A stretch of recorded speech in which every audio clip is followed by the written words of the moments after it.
I remember the day he came to our village. It was just before dawn and the sky was still dark. I was out by the river gathering water when I saw him. He was tall with a long sword strapped to his back, and his face looked tired like he had been traveling for days. He asked me where he could find the village elder, so I led him back to the village. The elder was awake already, sitting by the fire outside his hut. When he saw the man, his face grew serious and he invited him to sit.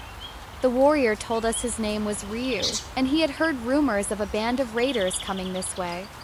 He said they were merciless and had destroyed many villages already.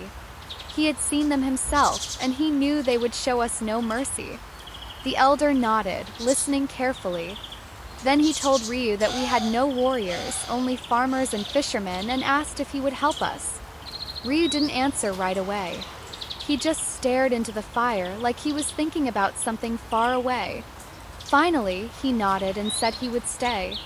That night, he didn't sleep. I saw him standing alone at the edge of the village, watching the hills. I asked him if he was afraid. He smiled and said, "A warrior is always afraid. It is what makes us careful."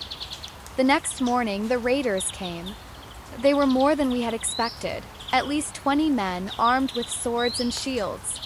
Ryu stood in front of the village alone with his sword drawn.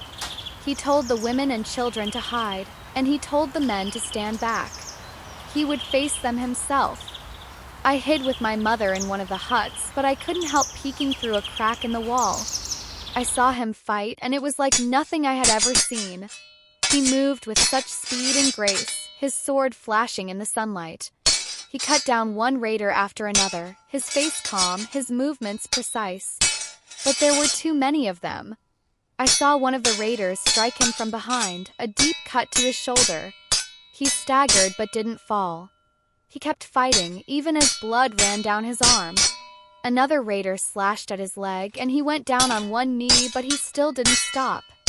He fought like he was possessed, like he was determined to protect us no matter the cost. In the end, the raiders surrounded him.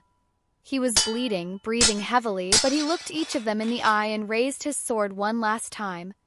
I could see the determination in his face, the strength in his gaze. He fought until he couldn't move anymore, until he fell to the ground, his sword still clutched in his hand.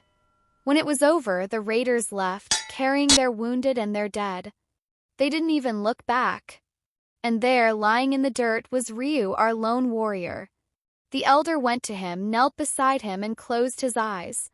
He told us that Ryu had given his life for us, that he had fought with the spirit of 1,000 men. We buried him on a hill overlooking the village, with his sword at his side. Every year, we go to his grave to pay our respects, to remember the man who saved us. And every year, I think about the way he looked that day, standing alone against the raiders, willing to give everything he had for people he didn't even know. He may have been just one man, but to us, he was a hero. And I will never forget the courage in his eyes, the strength in his heart, and the sacrifice he made for us.